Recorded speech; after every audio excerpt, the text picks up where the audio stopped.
"Fuck this," Dave yelled, sprinting for the front door. He grabbed the handle and tried to wrench the door open, but it wouldn't budge. He started booting the door and screaming, but nothing happened. He was having a full-blown panic attack, and I feared the contagion would infect us all. Dave, relax. We're gonna be okay," I said, trying to get a hold of the situation. "No, we're not," Art said. "This isn't a mere specter. This is demonic." "Oh my God," Maggie said as she sidled up to me. She was shaking. I found her hand and gave it a reassuring squeeze. "I don't fuck with demons," she whispered. "We don't know if it's demons," I said. Art stood up and made his way toward me. "There is a blackness here. It's enveloping all of us. Don't you feel it?" "No," I said, but then I felt the bottom of my feet start to tingle. "Wait, the bottom of my feet are." "Mine too," Maggie whispered. "What the fuck is going on?" "It's entering our bodies," Dave said, hyperventilating. "It's going to eat our souls. It's getting our attention," Art said. "It's got it," Maggie said. There was another rumble, and we braced for an aftershock. But it didn't come. The rumbling was some invisible figure stomping down the hallway toward us. We all huddled together and collectively held our breaths. The smell of death came wafting into our nostrils. Whatever this thing was, it was in dire need of a shower.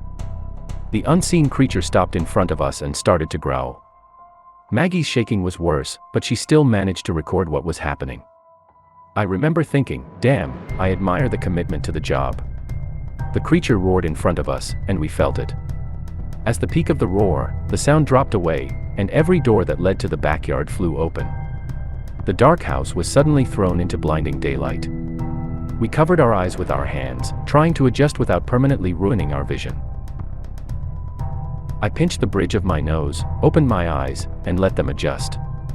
Through the haze, I saw a figure standing in the doorway before us. At first, I couldn't make it out, but then I heard her scream and knew who it was. My eyes finally started working again. I saw the screaming figure turn away and run into the backyard. I followed behind it. Maggie, still holding my hand, came with me, followed by Art and then, reluctantly, Dave. I could see the backyard paradise in front of me. But, as soon as I crossed the door's threshold, the world outside was replaced with an inky black that made everything around us disappear. We weren't in the backyard anymore, we were in a void. The only other thing here that we could see was the Kia house. I looked back and could see the inside of the big house behind us. It was like we stepped into another dimension. That realization shook me to my core. I felt a sudden need to turn and run back into the big house, back into our world, but the door behind us slammed shut. We were trapped in the void. "You're the expert, Art. What do we do?" I asked. I don't know. This is, what happened can't." He continued on in that manner for a few seconds before trailing off. Dave was just whimpering. Maggie was silent and recording, but she never let go of my hand. There was a loud clunk behind the front door of the Kia house, like a heavy lock had been released. The door slowly swung open, and the squeaking of the hinges dragged on like a bad movie. I thought someone might walk out.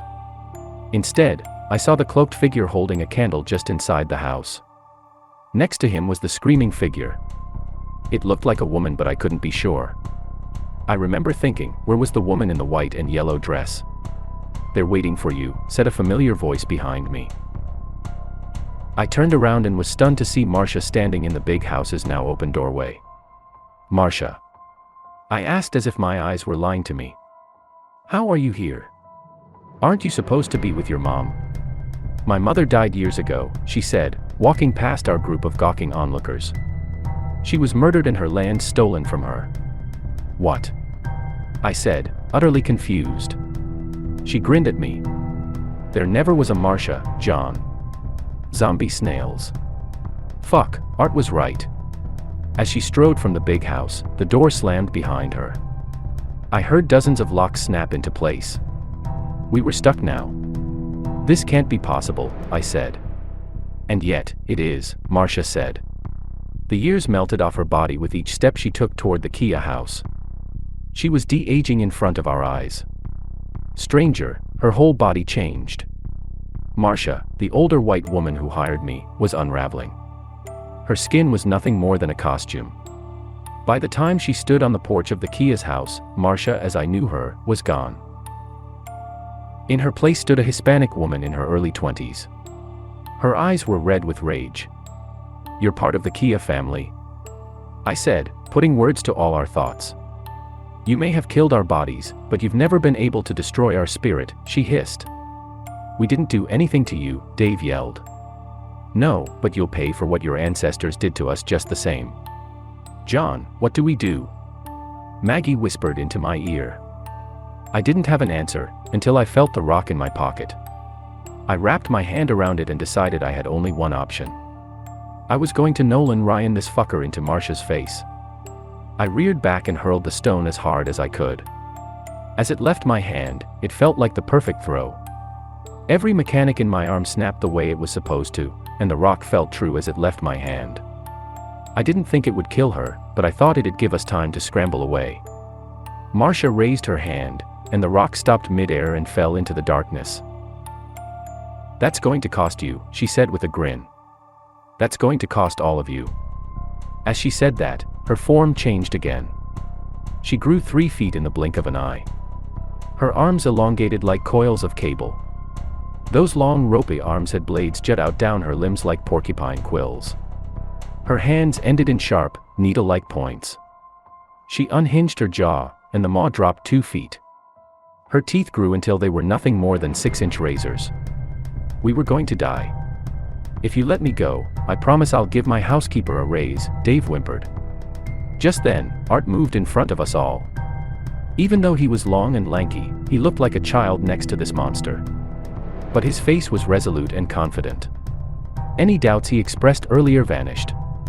He looked as transformed as Marcia. "You aren't the Kia kin," he bellowed. "The true Kia girl has spoken to me. You are nothing more than a parasite. A lapdog of Beelzebub.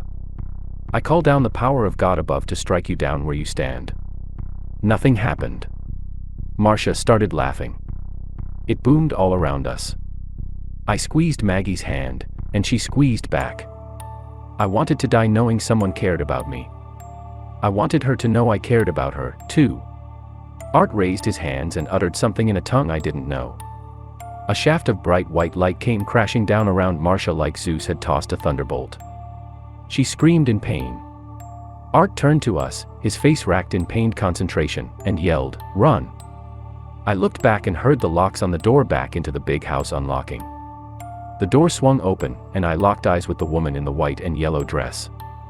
This was the woman who had warned me to leave. This was an actual ghost of the Kia family. My savior. The parasite had never been able to catch her. I nodded thanks, and Maggie, Dave, and I rushed through the open door. I turned back and yelled for Art, but he was locked in a struggle with the monster. I heard him scream something else in that native tongue, and there was a blast of white light all around them. I was blown back 3 feet and slammed into the nearby wall. Before I could see what had happened, the door slammed shut. The ground under us roiled again, worse than before. This was a big quake. I scrambled towards Maggie and covered her with my body. The entire house shook for what seemed like an eternity. After a minute, I opened my eyes and saw the devastation all around us. The big house had severe structural damage, and we had to leave before we were buried under the rubble. Before I did, though, I had to look in the backyard. I had to see if Art was okay. I stumbled to the door and whipped it open. Everything looked like it had returned to normal. There was no inky black void, monsters, or mysterious candlelights, just the sprawling gardens. One thing that had changed, though. The Kia house was gone. It was not knocked down or damaged from the quake but completely removed like it had never been there. Maggie joined me, and we stared at the yard in silence. All around us, emergency vehicles screamed, but in this little oasis, we stayed quiet. After a few, Maggie whispered, "Art. He's not out here." She turned into my shoulder and started to cry. I hugged her and let her sob. I started crying too. This was easily the worst task or job I've ever taken. I decided at that moment it would also be my last. Dave popped out and saw us. He said he was going to go home and wished me luck. I didn't respond. I heard him shut the front door as he left. We heard another rumble and thought it was another aftershock. It wasn't. The big house, weakened by the quake, collapsed in on itself. Maggie and I dashed deeper into the yard to escape the rubble. We left the property not long after. I never got paid, which shouldn't be a surprise. However, I didn't need the money because I had found a new roommate, Maggie. The trauma of the experience had drawn us closer together, and we both realized that our reunion was something special. She called it fate and I couldn't disagree. She had converted me, finally. We're going strong to this day, though her paranormal investigations have halted for now. I can't blame her. Art hasn't returned, but we still hold out hope that he will. If nothing else, we owe him our gratitude for saving our lives. I have no clue what happened to him or what power he called or anything. I'm not sure I want to know. Whoever said ignorance is bliss must have lived through a traumatic experience. Marcia's body was never found. She was one of the countless dead lost to the quake. With no surviving kin, her property is up for sale. In this market, someone will snap it up quickly. I hope they retain nothing from the old house save for the guardian angel that patrols those grounds. Other than her, burn that place to the ground and start fresh.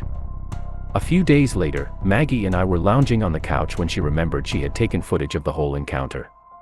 She had forgotten she had recorded anything in the hubbub of the quake, the haunting, and Art going missing. She pulled up the video files, and every single one was nothing but a silent black screen. Except for one. In the last video, right before it ends, there's a crackle, and someone whispers a phrase. There's heavy distortion and audio noise, but you can hear a voice speaking. Maggie thinks the person is saying, "Don't forget me. You can get me." I'm not that optimistic. What I hear is something a bit more sinister. The door is open. We'll get you.